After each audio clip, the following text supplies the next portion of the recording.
Boa noite, gente. Tudo bem com vocês? Pois é, estamos aqui no nosso curso regular fiscal, 42 horinhas de português. Olha que delícia, né? Bom, como é área fiscal, normalmente as pessoas não dão muita importância para português, né? Olha, eu acho melhor vocês começarem a dar, viu? Especialmente para aqueles que já trazem uma certa dificuldade lá de trás, porque português não é a primeira vez que vocês vêm, é uma revisão, entre aspas, né? Mas não deixa de ser. E 42 horas é um tempo bom para a gente brincar bastante, não é? Então é o seguinte, eu mandei um material para vocês.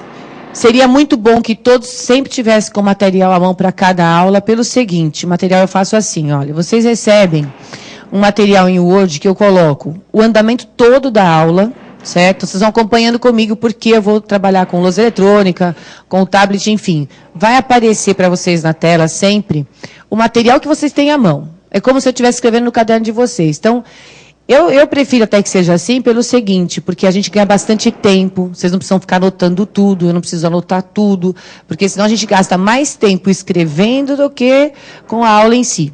Então, esse material é justamente para isso, para viabilizar o andamento do curso, agilizar também, potencializar o aprendizado, e é tudo que eu tenho para dar. E como a prova aqui na área fiscal, normalmente é FCC e ESAF, né? Mas desta vez nós vamos focar a ESAF. Então, o que eu fiz? Ó? Como eu falei, o material de vocês vai em Word, com a primeira parte é a aula mesmo, o material que está aí na tela é o material que vocês têm em mãos. Na sequência, vocês têm uma bateria de exercícios com bancas diversas e gabarito ao final. Essas questões de bancas diversas eu não vou trabalhar em aula, não é? Se vocês quiserem, vocês podem tirar dúvidas comigo, pode ser pelo Facebook, porque muita gente já faz isso mesmo, vocês só vão se juntar ao grupo, né? O Facebook é tranquilinho, Luciane Sartori, deve ter aparecido para vocês. No meu e-mail também, vocês podem entrar em contato por e-mail, se bem que o Facebook é muito mais rápido, tá?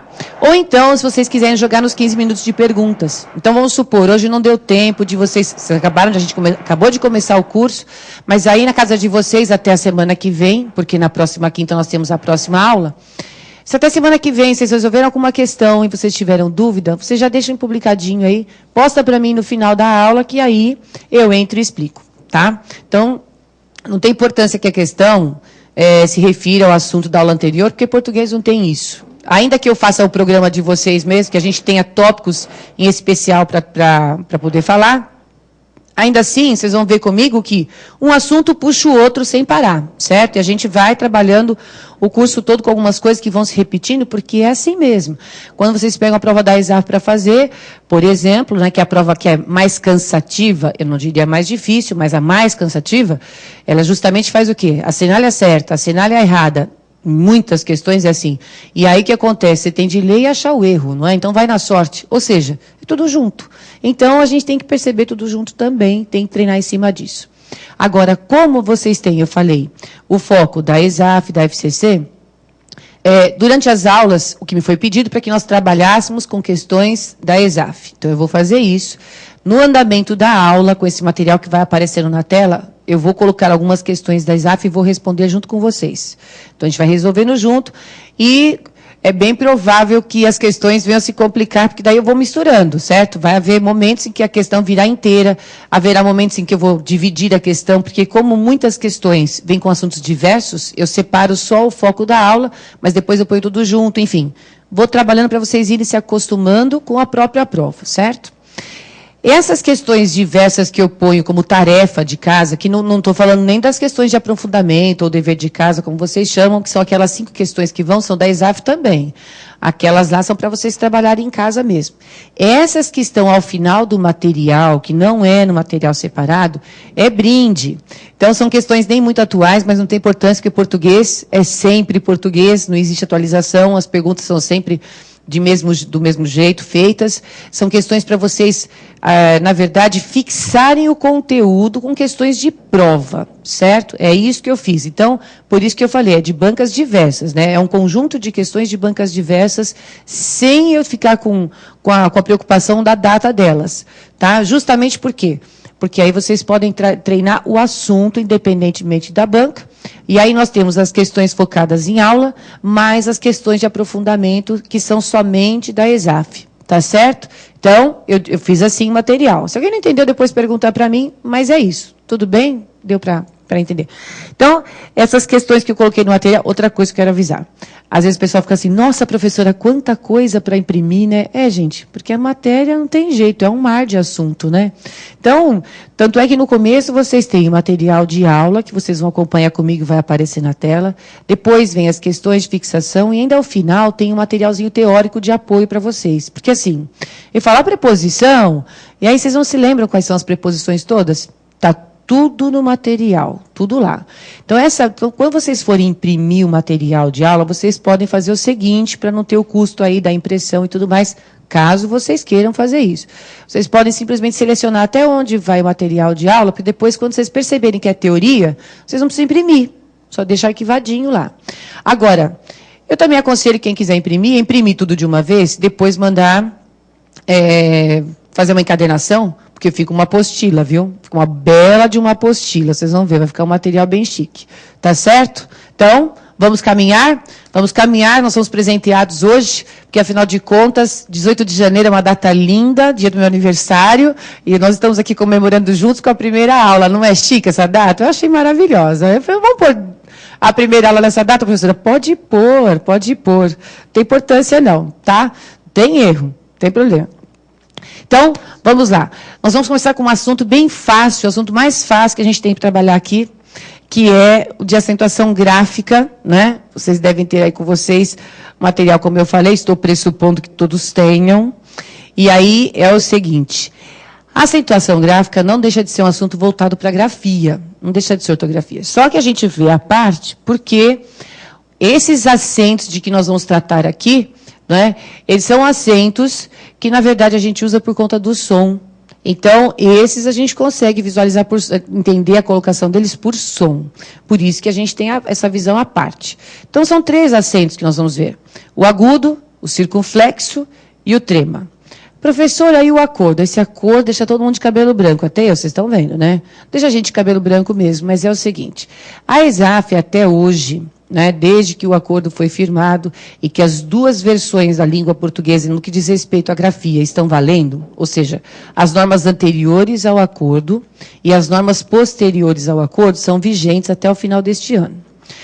Na prova da ESAF, até agora, né, depois dessa assinatura desse acordo, ela ainda não cobrou de ninguém as normas posteriores ao acordo. Nas últimas provas aí, nas provas grandes, de auditor fiscal do trabalho, auditor fiscal da Receita, eles não cobraram. Eu mandei e-mail perguntando se eles iriam cobrar, eles falaram assim que eles não iam cobrar nada. Foi assim uma coisa taxativa. Nós não iremos cobrar nada que diz respeito aí ao acordo. Então, de qualquer maneira, como nós estamos aí também com a possibilidade, estou contando com a possibilidade de vocês fazerem uma prova da Fundação Carlos Chagas, e a Fundação Carlos Chagas, ela vem colocando assim nos editais, acentuação gráfica, ortografia oficial. Então, eles ficam em cima do muro. A prova, o texto da prova, vem com as normas atuais, né? Atuais que eu falo, posteriores ao acordo, tá? E as cobranças são feitas em cima daquilo que não sofreu alteração.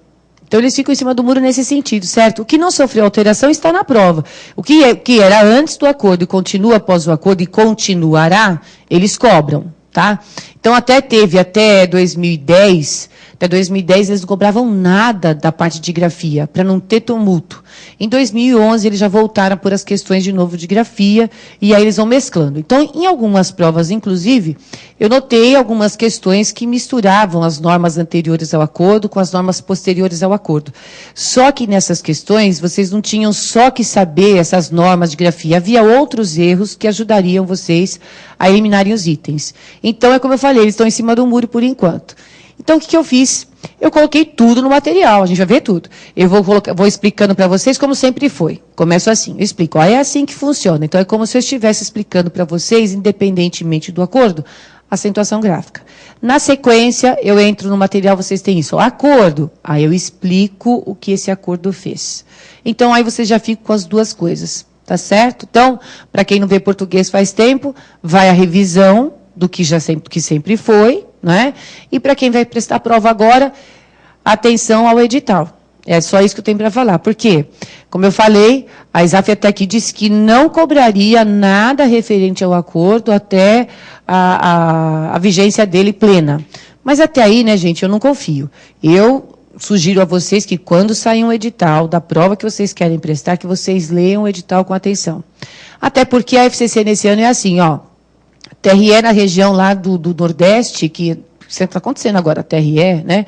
Então, há editais em que eles colocam normas de acordo com o acordo, né? Então, eles deixam isso tácito lá dentro do edital. Em outros editais, agora, de 2012 mesmo, em outras regiões do país, eles só colocaram ortografia oficial, acentuação gráfica. Então, é o seguinte, vai depender do edital. Tudo bem? Então é só prestar atenção nessa parte. Por isso, vocês já vão estar assim abastecidos, tanto daquilo que sempre foi, como daquilo que passará a ser. Combinado isso? Então, vamos lá. Vai aparecer para vocês na tela a primeira parte do material, que vai tratar do trema, certo? Como eu falei, são os três acentos. Eu começo pelo trema, porque o trema é mais fácil. É o mais fácil deles, é bem simples. Já coloquei para vocês estão vendo que vai em forma de resumão, né? O trema, ele aparece nos grupos Keki, Gegi, como vocês estão vendo aí, não é? Quando esse U é pronunciado, ou seja, quando você emite o som desse U, e quando ele é átono. Então, o que é átono, para quem não lembra, é fraco. Então, quando o som dele é fraco e pronunciado. Então, quando nós falamos que, esse U não tem som, então você nem tem que pensar em trema algum, né? Quando a gente fala que, aí aparece o U. Né, o som do U é emitido e, nesse momento, então, você entende que o U é pronunciado. E, ao mesmo tempo, ele tem que ser átono. Nas palavras, de modo geral, ele vai ser fraquinho. Linguiça, por exemplo, o U é pronunciado, né, ele tem som, e o I é fraco. E o I é que é forte. Linguiça, é o I que é forte. Tá certo? Então, vamos lá. Eu coloquei umas palavrinhas aí para vocês junto comigo visualizarem isso e prestarem atenção ao som. Então, na palavra queijo, por exemplo, o U tem som? Não, né? Não tem. Você não fala queijo. Então, se ele não tem som, não há porque a gente tem a preocupação de pensar em trema. Sequestro. Na palavra sequestro, o U tem som? Tem, né? Porque a gente não fala sequestro. Então, se esse U tem som, é o que eu disse, ó. Não sendo o verbo, vamos pensar assim, ó, não sendo o verbo, né? É só você pensar, o U tem som, vai trema. É isso. O U tem som, vai trema nos grupos Keki, Gegi. Nesses grupos que vocês estão visualizando aí comigo, certo? Só nesses daqui. Tudo bem? Muito bem. Então, em sequestro, a gente põe o trema, certo? A gente põe. Justamente por conta que eu acabei de falar. O U é fraquinho, não é? O E que é forte, sequestro, e o U é pronunciado. Em guitarra, a gente vai pensar em trema aí? Não, né, gente? Ó, Gegi. O U não tem sons. Se fosse, seria guitarra. Não é, então nada de trema. Linguiça, eu já passei a cola, né? Não é passeio. Quando a gente fala linguiça, esse U tem som e o I que é forte, né? Linguiça. Então, veja bem, faz parte do grupo Gegi, que aqui a gente coloca o trema. Em foguete, vai trema? Já estou perguntando direto já. Foguete tem trema? Não, porque esse U não tem som, não é foguete, né? Aguei as plantas, por exemplo. Então, esse U tem som, não tem? Aguei. Então, e o que é forte? É o U ou EI? É o EI, né? Aguei. Então, a gente coloca o trema no U. Certo? Quitanda. Olha lá, o U não tem som, né? É o som do K mesmo. Quitanda. Então, nesse caso, nada de trema. Equino. Aí o U tem som, né? O I que é fortão, a gente põe o trema. Água. Em água, o U tem som? O U tem som. Você não fala água, você fala água. Agua. Pronuncia esse U, certo? Bom, muito bem. E a gente vai pôr trema na água? Ó, de decoreba, né? Vamos falar de memorização, todo mundo sabe que água não tem trema. Então, agora vai minha pergunta.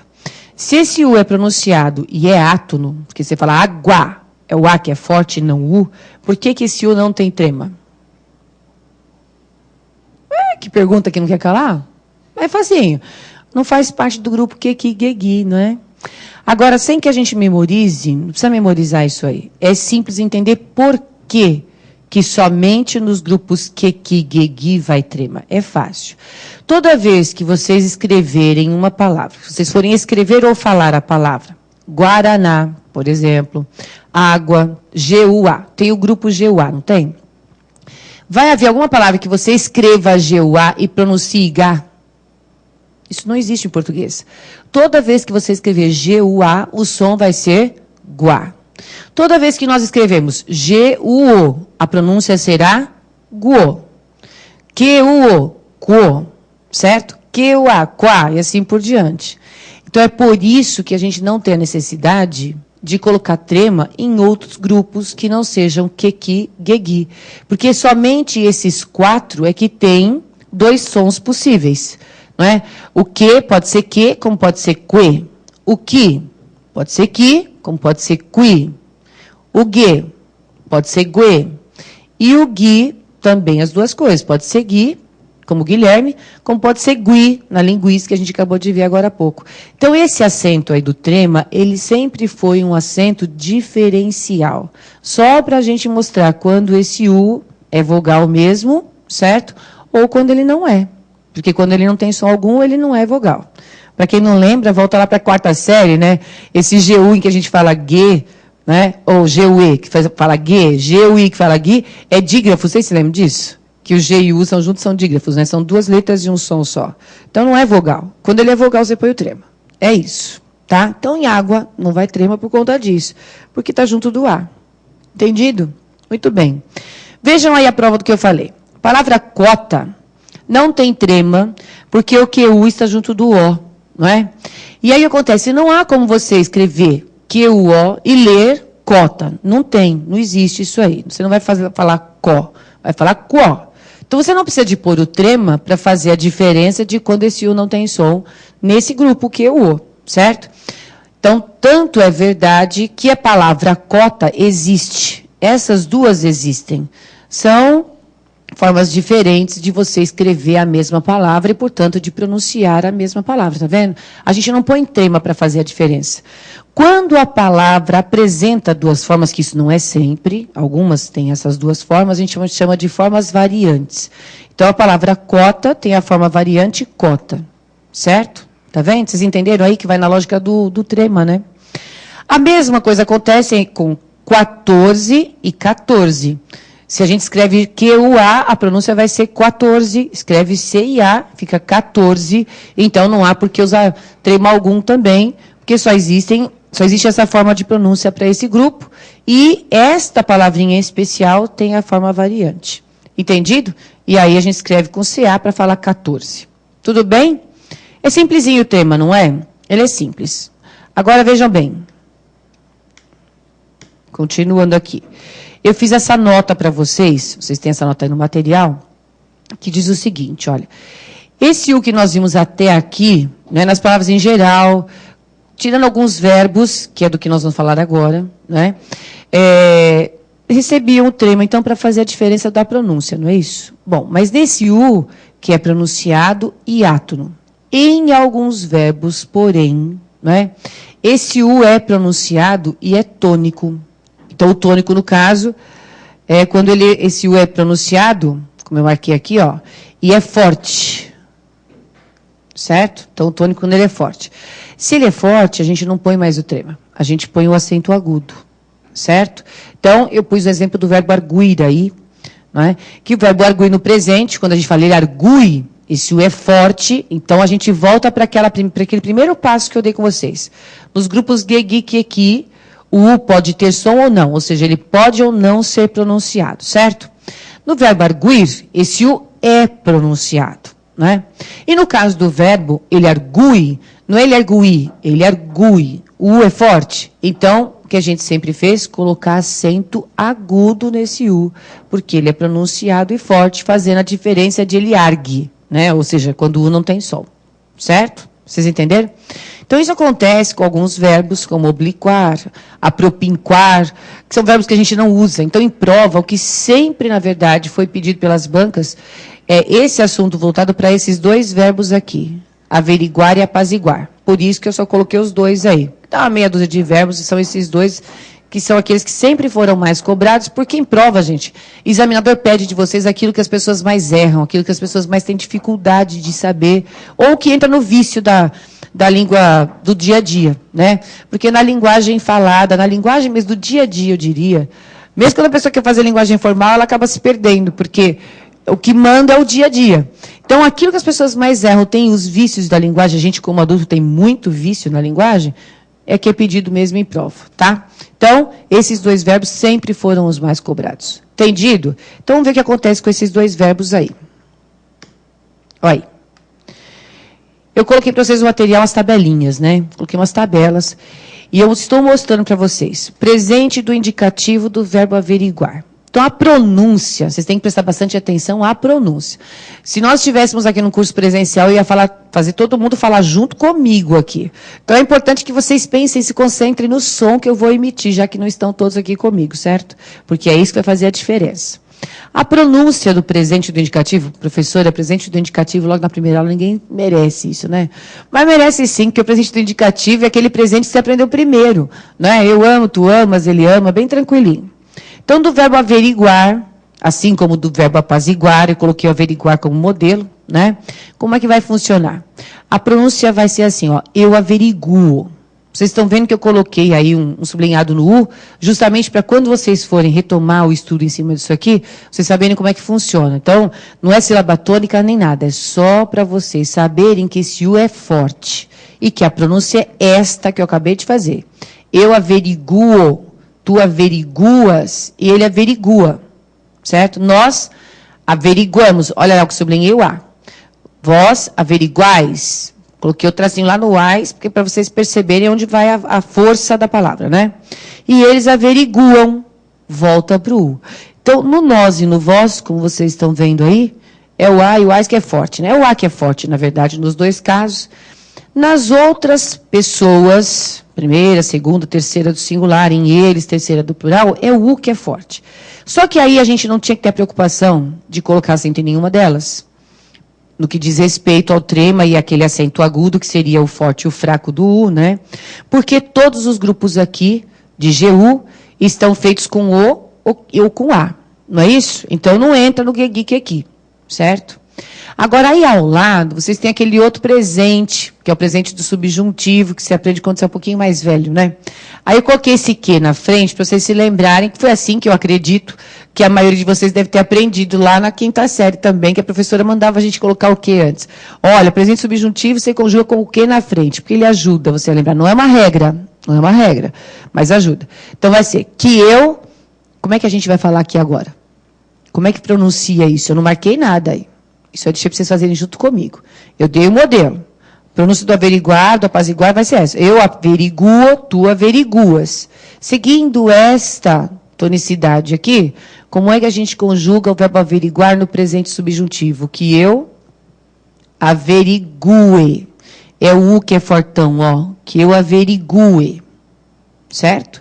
Que tu, só vou falar a pronúncia. Depois a gente discute o acento, tá? Que tu averigues, que ele averigue, que nós, vai lá, que nós, igualzinho ao anterior, averiguemos, vai lá para o E, certo? Olha lá, que vós averigueis, vai lá para o E de novo. E que eles averiguem, volta para o U. É assim. Então, a pronúncia eu marquei. Agora a gente discute os acentos. Bom, muito bem. O que acontece? Se é que eu averigue, esse U não ficou fortão? Ficou fortão, não ficou? Então, o que acontece? Eu não posso mais pensar em trema, ainda que eu tenha este grupo aqui. Ou seja, o G, que faz parte daqueles 4 de que eu falei. G, G. Certo? Então, o que a gente tem que fazer? Se não dá para colocar o trema porque o som é forte, a gente coloca o agudo. Certo? Então... Nas palavras anteriores, a gente pôs trema porque o era pronunciado, mas era átono. Agora, pronunciado e tônico, o acento agudo. Certo? Alguma vez na vida vocês usaram esse acento? Eu acho que ninguém usa. É por isso que sempre caiu em prova, tá vendo? Depois o tu. Que tu averigues. Mesma coisa, ó. Tá junto do E. Então, você tem que ter a preocupação aí do som do U. Como ele é pronunciado e forte, acento agudo. Que ele... averigue, Vai acento de novo ou não vai? Vai, pelo mesmo motivo, certo? Se até agora eu coloquei. Olha lá, ele é fortão, vai o acento agudo, certo? Agora é aqui que nós averiguemos. Agora o U foi pronunciado, mas ele ficou fraquinho porque a força está no E. Então o que a gente faz? Põe o trema. Entenderam? Eu pus toda a conjugação do verbo aí justamente porque a gente vai treinando a diferença desse trema com esse agudo. Tá? Que vós averigueis, a força está no eis. Então, se esse U é pronunciado hiátono, o trema de novo, certo? E na última, em que o U volta a ser pronunciado etônico, a gente muda o acento e coloca o acento agudo. Entenderam como é que funciona esse raciocínio? Bom, muito bem. Como eu disse, isso aqui é anterior ao acordo, certo? Posso mudar, né? Vamos lá. Olha o que eu fiz. Coloquei, compare com os verbos da água. Claro que essa água é de minha autoria, né? Eu quero dizer o seguinte, eu não tenho isso em gramática nenhuma. Eu coloquei assim para a gente saber que eu estou falando que são os verbos que terminam em aguar, lá no final. O verbo enxaguar é um deles. Então, eu estou dizendo o seguinte para vocês. Em verdade, quando as pessoas vão usar o verbo averiguar, elas falam assim, eu sei que vocês não fazem isso, mas o pessoal lá fora faz. O pessoal lá fora faz, quer enganar a gente, para fazer a gente achar que está certo. Porque a pessoa fala assim, deixa que eu averigo isso para você. Vocês já escutaram isso um dia. Deixa que eu averigo isso para vocês. Então, o que acontece? Quando a pessoa fala averigo, e a gente acabou de ver que é averiguo, ela está fazendo confusão com o quê? Com esses verbos da água aqui. É essa a confusão. Porque, veja bem, é uma lógica, né? Tem o GUA também, olha lá o presente do indicativo do verbo enxaguar, que está bem aí para vocês. Ó, eu enxago, tu enxaguas, ele enxágua, nós enxaguamos, vós enxaguais, eles enxaguam. É o verbo mais comum que tem. E aí eu já coloquei ele de modelo para vocês perceberem onde é que está o cruzamento. Né?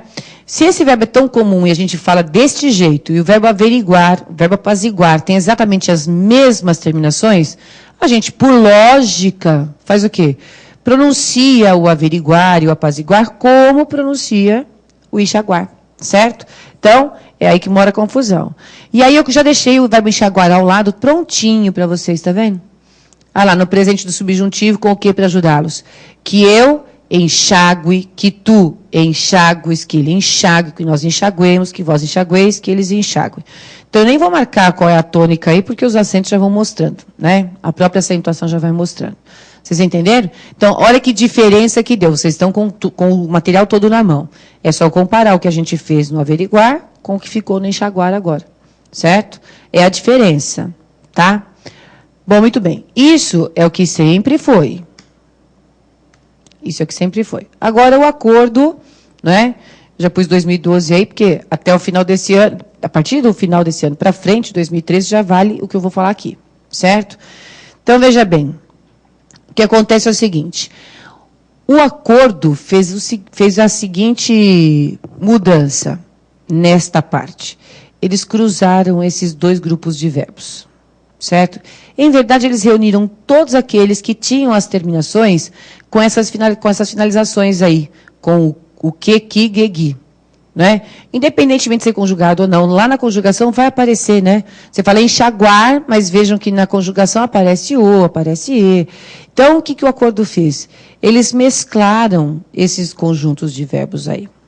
Então, veja bem, o presente do indicativo agora pode ser pronunciado como sempre foi pronunciado, ou seja, antes das alterações, antes do acordo, certo? E com o acordo, essa pronúncia fica correta, mas a outra aí ao lado também. Como eu falei, eles cruzaram os dois grupos de verbos. Os verbos da água e esses verbos como averiguar e apaziguar. Então, fica valendo, a partir do ano que vem, ainda que agora também a gente já possa fazer isso, né? O seguinte, ó. Eu averiguo. Vejam que eu já marquei o U para vocês aí.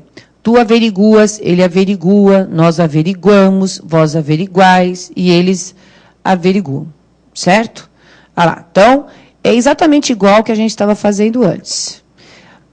Como não tem o E, não tem o I, não vai acento algum. Agora, ao lado, o presente do indicativo também pode ser pronunciado desta forma. Eu averiguo, tu averiguas. Aí é até ruim de falar isso agora. que a gente costuma tanto, eu averiguo, tu averiguas, quando tem que falar eu averiguo, eu acho super estranho. Tá, eu averiguo, tu averiguas, ele averigua, nós averiguamos, vós averiguais e eles averiguam.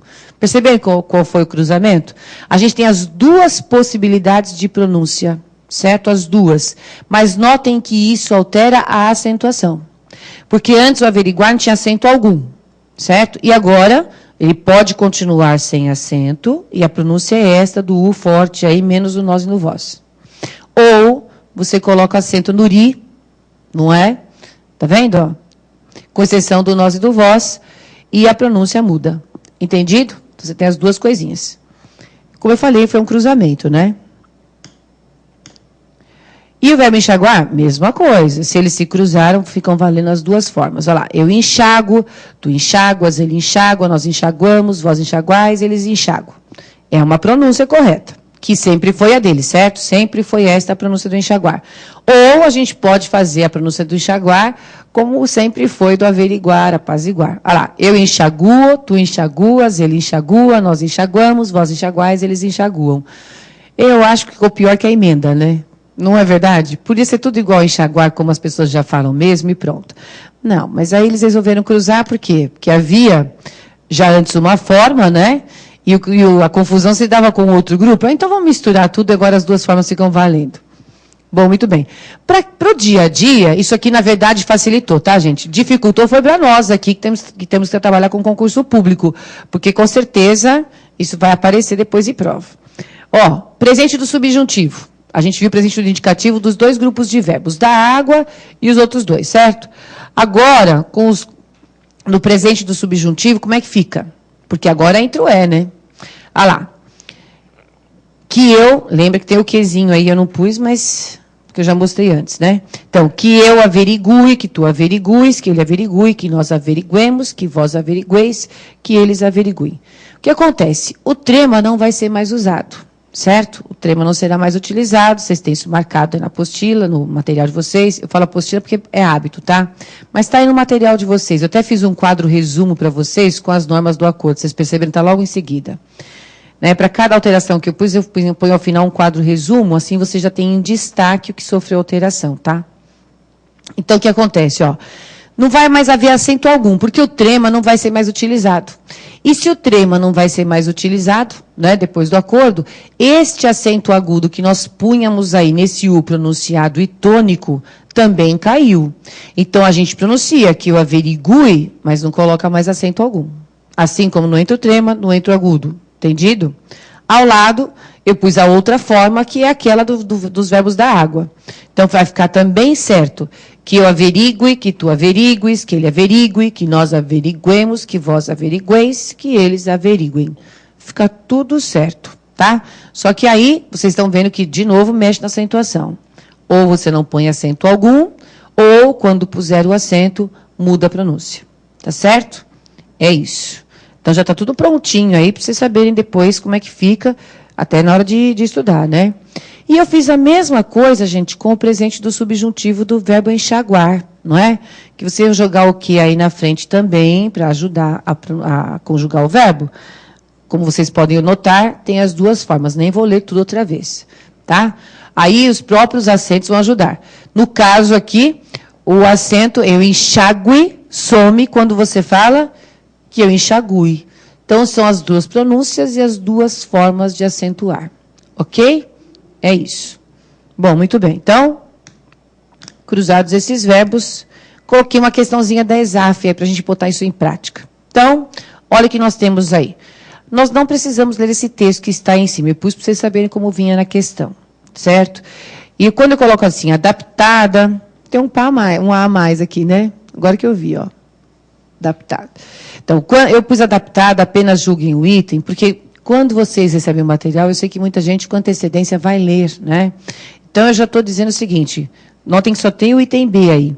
Era para vocês tentarem resolver caso vocês tivessem a disposição de fazer isso antes, mas para já saberem que eu cortei a questão, porque como eu disse, os outros itens dessa questão A, B, C, D e E, não faziam parte da acentuação gráfica, né?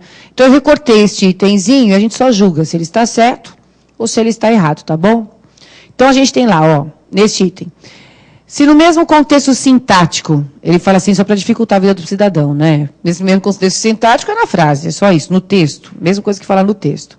Então, se no mesmo contexto sintático de defina e articule, estivessem os verbos arguir e averiguar, a expressão correta, deixando-se de lado os ajustes de sentido. Então, ele não queria saber o sentido. Ele queria fazer uma pergunta sobre quais verbos. Os verbos arguir e averiguar. Era isso, certo? Que são verbos enjoadinhos. Essa que é a verdade. Então, se no lugar desses dois verbos definir e articular, houvesse estas duas formas aqui, ó. Argua e averigue. Seriam corretos essas formas? Independentemente do sentido, não é isso que ele fala no item? Então, é o que ele quer, como eu falei, ele quer a correção. Veja bem, o defina e o articule aí no texto, tem um que ali antes, que é para poder auxiliar, tá vendo? Para auxiliar, a gente já entendeu o que ele está perguntando. Que eu defina, nem vou ler o resto da frase, que eu defina o que ele defina, que eu articule, que ele articule. Então, essas duas formas verbais do texto aí, original, estão no presente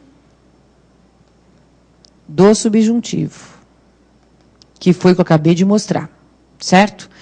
O que ele pediu foi para a gente colocar os outros dois verbos, então, como eu falei.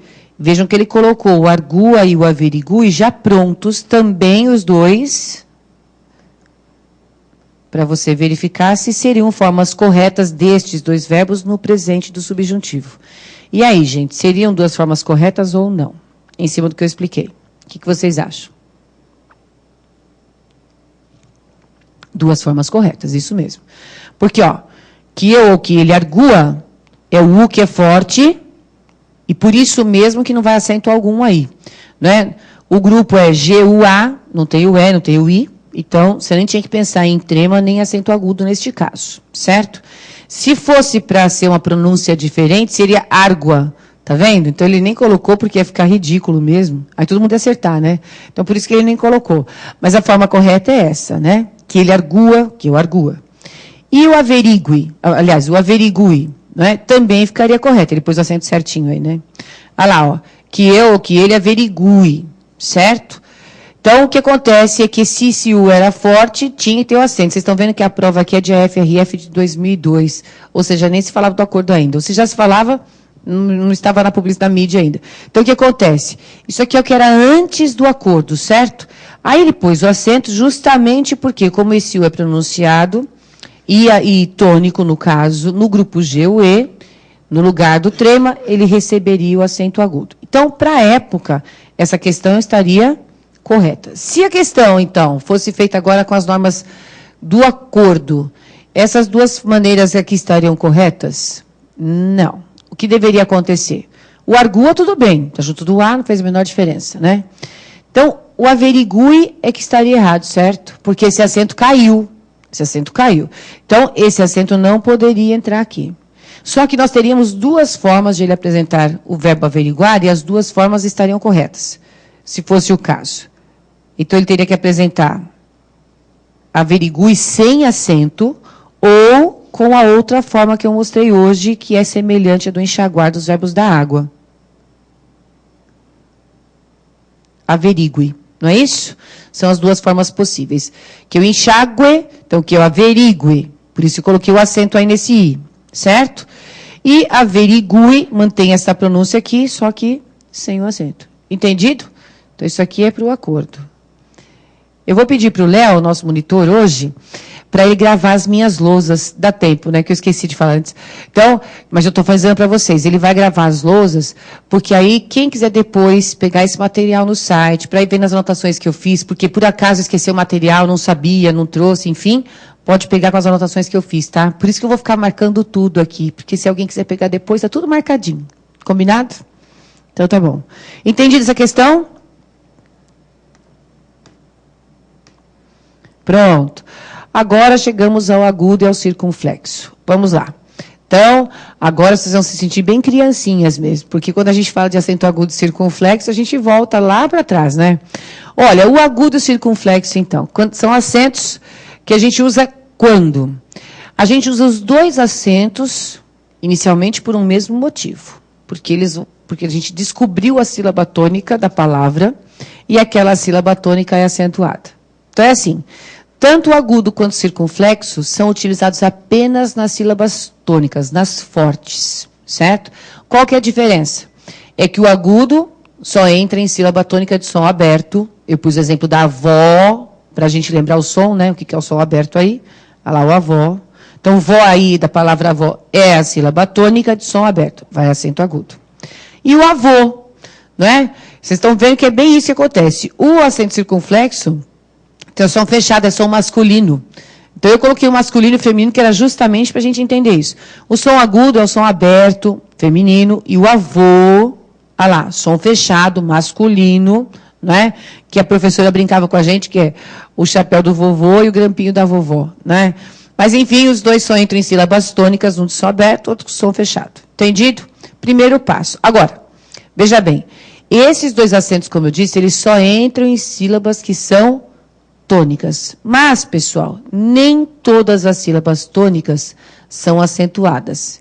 Se assim fosse, seria muito mais prático para todos nós, né? Bastaria que eu explicasse para vocês como é que você reconhece uma sílaba tônica e pronto. Reconheceu a sílaba tônica, som aberto? Ótimo, põe acento agudo, né? Som fechado na sílaba tônica? Coloca o acento circunflexo. Perceberam? Seria só isso. Mas não é, infelizmente. Então, a gente vai ter que saber primeiro qual é a sílaba tônica para verificar se ela será acentuada e aí ver qual dos dois vai entrar. Certo? Bom, antes de eu falar quais são as sílabas tônicas que são acentuadas, eu preciso que vocês, junto comigo, se lembrem de alguns detalhes. O primeiro detalhe que eu coloquei aí é em relação à classificação da tonicidade da palavra. Nós só temos 3 possíveis sílabas tônicas: a última, a penúltima e a antepenúltima. Eu acho que a maioria de vocês deve se lembrar disso, mas, como eu não tenho certeza de todos, né, coloquei aí, ó. A palavra é considerada, classificada, oxítona, quando a sílaba tônica dela é a última. Então, os exemplos que eu pus aí, café e urubu. Ah lá, em café, sílaba tônica é o fé, urubu é o bu, já até deixei marcadinho aí, justamente porque, assim, a gente está entendendo que essas palavras são oxítonas. Isso vocês estão vendo que é independentemente do acento. Urubu não tem acento, mas é oxítona. Café não tem acento agudo, aliás, o café já tem acento agudo. Ajuda na hora que a gente vai ler a lembrar qual é a pronúncia dela ou a saber a pronúncia da palavra, né? Então, vai ser oxítona de qualquer maneira, com ou sem acento. No caso da paroxítona, é quando a penúltima sílaba é a forte. Então, cabeça, júri, olha lá, com ou sem acento não importa, você está reconhecendo sílaba tônica agora, certo? E proparoxítona, que é aquela de que ninguém se esquece, não é porque todas elas são acentuadas, não é isso? A sílaba tônica é a antepenúltima. Então, como eu coloquei aí, ó, sílaba e tônica. Tudo bem? Então, isso é o lembretezinho. É só o lembretezinho. Acontece o seguinte, as regras de acentuação gráfica, elas só são válidas com essas classificações oxítona, paroxítona e proparoxítona? Não necessariamente. Como eu disse para vocês, a sílaba tônica nem sempre é acentuada, por isso que eu coloquei esses exemplos também. Uma com acento, uma palavrinha com acento e outra sem. Não dá para fazer isso com proparoxítona, né? Porque todas são. Mas o que eu quero que vocês entendam é o seguinte, você reconhecer a sílaba tônica é um primeiro passo, certo? Então, em regra geral, a gente verifica quais são as oxítonas acentuadas, quais as paroxítonas e quais as proparoxítonas acentuadas. Mas não é só isso que vai valer para você reconhecer se em determinada palavra vai ou não vai acento, certo? Nós temos outros detalhezinhos a serem vistos. Então, eu falo isso porque toda vez que a gente fala em acentuação gráfica, a primeira coisa que vem à cabeça da pessoa é isso, né? Oxítona, paroxítona e proparoxítona. E já estou alertando que é isso que pode pegar vocês pelo pé, viu? Então, vamos lá que vocês vão entender bem isso quando eu estiver mostrando os motivos de a gente empregar ou não o acento, ok? Bom, para a gente saber então se o acento vai aparecer na palavra, a primeira coisa não é achar a sílaba tônica? Ótimo. Então, de que me adianta, ou de que adianta vocês saber todas as condições de acentuação, se vocês não souberem reconhecer a sílaba tônica direitinho? Olha, não vai adiantar nada. E sempre tem alguém que tem dificuldade em relação a isso, ou que traz algum tipo de vício, né? Por exemplo, eu vejo muita gente acentuando higiene, acento circunflexo no E de higiene, higiene não tem acento. Mas isso é vício, a pessoa acha que tem, é difícil tirar esse vício, né? Depois que a gente fica tudo madurinho, fica pior ainda, né? Então é assim, ó.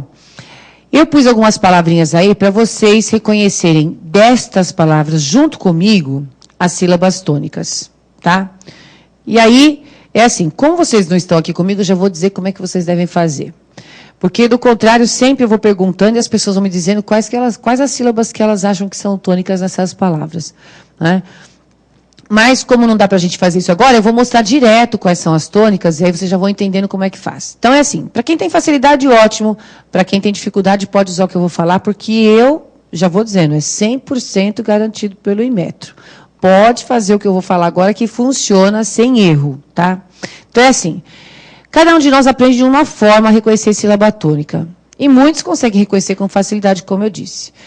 Só que, assim, o truque que vai garantir 100% de acerto é você chamar a palavra como se ela não estivesse perto de você. Então, a gente vai chamar a palavra hoje, né? E vocês sabem o que acontece? Às vezes eu falo para a pessoa assim, vamos chamar a palavra hoje? A pessoa chama, do jeito dela. Aí ela faz assim, hoje! E aí não dá certo, né? Porque ela acaba errando. Então, eu desenvolvi a seguinte técnica, que é assim, a gente imagina um O antes de cada uma das palavras. Ó, não é artigo, não é pronome, não é nada disso, é um O, só um O só. Normal, simples. Eu vou até fazer um balãozinho aqui. O que é esse balãozinho que a gente vai combinar desde já? Toda vez que eu fizer um balãozinho, alguma coisa que eu escrevo, que eu venha a escrever para vocês na lousa, é porque esse balãozinho só mostra o que vocês vão imaginar. Não é o que está escrito, não é o que você tem que reconhecer no texto, é o raciocínio de que vocês vão se valer, certo? Como eu falei, é o truque, né? É o truque. Então, esse O é imaginário, certo? Aí a gente faz assim, ó, hoje. Então, esse O que eu estou propondo de a gente pôr aí na frente da palavrinha, é só para dar ritmo certo para a palavra e você não se equivocar em relação à sílaba tônica, tá certo? Então, eu vou chamar de novo, ó, hoje. Qual foi a sílaba que eu fiquei mais tempo pronunciando? Foi o O ou não foi? Foi. Então, pronto, a gente acabou de achar a sílaba tônica, certo? É assim, bem simplesinho. Bem simplesinho. Vamos fazer da cadeira agora? Vocês podem chamar, não tem importância, viu? Vocês não podem ter medo de ser feliz, porque as pessoas têm medo de ser feliz. Quando é criança, ninguém tem medo de ser feliz nem de ser besta, né? Quando é adulto, tem um medo, uma vergonha, mas pode chamar que dá certo. Chama a cadeira para vocês verem, ó. Junto comigo. Ó, 1, 2, 3. Ô, cadeira. Qual é a sílaba tônica? D. Não tem como errar isso aqui. Não tem como errar, certo? Pronto. Em ventilador, vamos lá. Ó, ventilador é uma palavra perigosa. Ela está aí porque muita gente fala para mim que é o ti, que é a sílaba tônica, outros dizem que é o lá, e outros ainda dizem que é o dor. E aí fica aquela bagunça, né? Eu até falo, não vai me falar que é o vem, porque aí não pode mais, né? É só a última, a penúltima ou a antepenúltima. Mas no ventilador sempre as pessoas acabam postando as três últimas. Mas de qualquer maneira, vamos chamar comigo, ó. 1, 2, 3. O ventilador. Aí, não dá para errar. É o dor que é a sílaba tônica. Então vamos marcar aqui. É o dor. Tá certo? É essa. Da melancia. 1, 2, 3. O melancia. Qual foi a sílaba que você entendeu? É o si. Se alguém achou que foi o cia, não tem importância. Espera que eu vou explicar. Porque ainda fica essa dúvida até quando chama essa palavrinha aí. Porque essa terminação é fogo. Mas eu vou explicar. Na substância. 1, 2, 3. O substância. Isso aí. Eles me ajudaram aqui, ó. É o tan, né? É o tan. É o tan. E no substantivo? 1, 2, 3. O substantivo. É o ti. É o ti, não tem discussão. Pronto, tá aí. Então é assim, ó. Na melancia, vamos falar da melancia. Melancia, muita gente acha que é o cia, que é a sílaba tônica, mesmo quando a gente chama, certo? Mesmo quando a gente chama. Mas presta atenção, vou chamar de novo, ó. O melancia. Percebam que é a sílaba si que realmente se estende, não é o a. Mas a nossa propensão é de achar que é o cia, porque o a também tem som forte. Mas sabe o que acontece? O a sempre tem som forte. Ele nunca é fraco.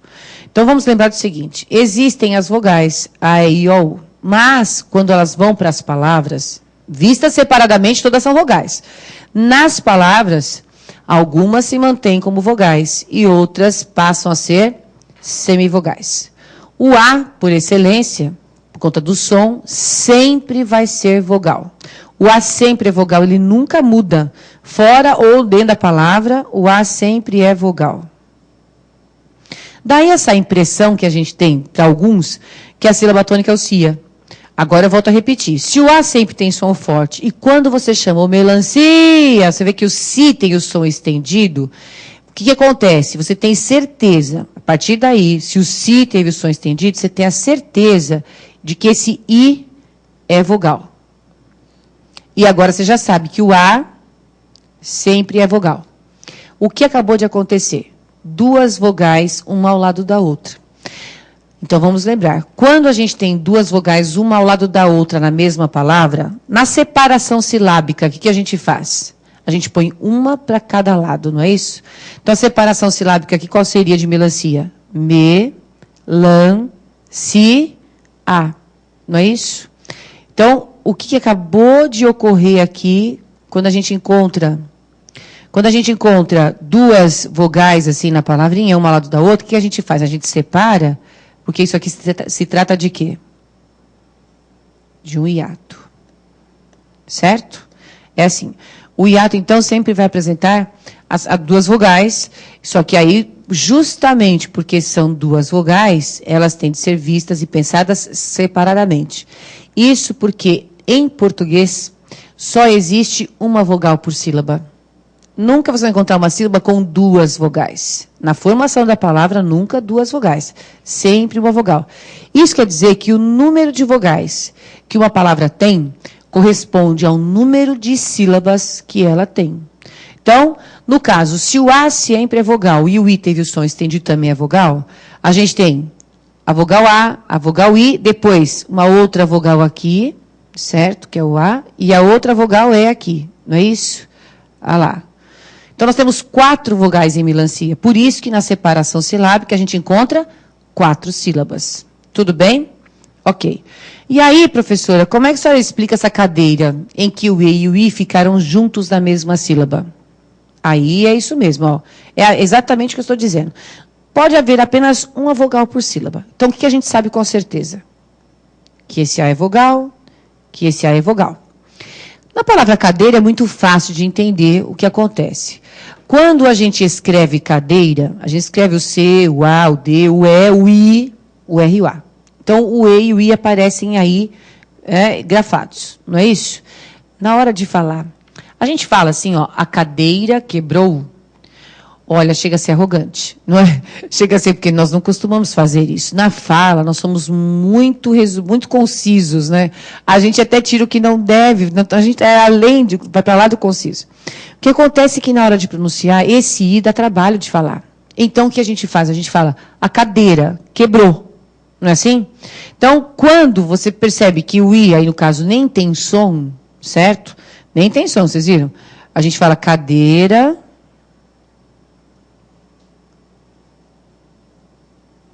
quebrou. É assim que a gente fala. Essa é a pronúncia, ó. Assim, até ficar fortinho aqui, né? Fica assim, ó. Cadeira e quebrou. Fica desse jeito. Isso significa que o I da cadeira, nesta palavra, não é uma vogal. Ele é uma semivogal. Certo? Uma semivogal. E esse E aqui, ó, a cadeira, veja que você fala cadeira e deixa só o E. Justamente porque você já sabe que esse E é uma vogal, certo? Então, é por isso que o E e o I ficam na mesma sílaba quando da separação das sílabas da palavra cadeira. O que aconteceu aí nessa palavrinha em que o E e o I ficaram juntos? A gente tem aqui a formação de um ditongo, exatamente. Eu preciso que vocês se lembrem dessas classificações e como isso funciona, porque depois a gente vai falar de hiato e de ditongo. Se quem não lembra vai ficar boiando, certo? Então, boia mesmo, né? Então, o que acontece? A gente tem o E e o I juntinhos, ditongo, certo? Separou, vira hiato. Entendido? Bom, muito bem. Então, em cadeira e em quebrou, já que eu pus o outro exemplo do quebrou, acontece a mesma coisa. E quebrou... né? Quando a gente escreve mesmo a palavra, aparece o U. Não é isso? Então, aqui vai acontecer a mesma coisa da cadeira. O que a gente tem? Um ditongo. E vocês sabem que muitas vezes a pessoa memoriza todas as regras, sabe reconhecer sílaba tônica e se atrapalha com isso porque confunde ditongo e hiato. Que eu acho que é onde fica mais difícil depois. Certo? Bom, mas vamos lá. Vamos lá que a gente trabalha em cima disso. Então, estou mostrando para vocês como é que você vai reconhecendo o ditongo e o hiato, certo? Já disse a vocês que o A sempre é vogal. Não é isso? Muito bem. O E e o O. O que acontece com essas duas vogais? São vogais. São vogais. Mas, vamos pôr aqui na frente, serão semivogais quando tiverem o som, a gente escreve assim, com essas barrinhas, para dizer que é som, tá? O som do I, no caso do E, e o O será semivogal quando ele tiver o som do E. É o que acontece, por exemplo, na palavra mãe. Mãe, você não fala mãe, você fala mãe, e o E, esse E aí, da palavra mãe, tem som de I. Na palavra mão, acontece a mesma coisa, certo? Mão. O O não tem som de O nem de O fechado, ele tem som de U. Então, nos dois casos, o E e o O são semivogais, certo? Tanto da mãe quanto da mão. Tudo bem? Vou por aqui em cima. Olha lá. Então, é só por isso que eles são, nesses casos, considerados semivogais, certo? Olha lá, semivogais. Tudo bem? Ok. Então, o E e o O quando tiverem esse som. Agora, o I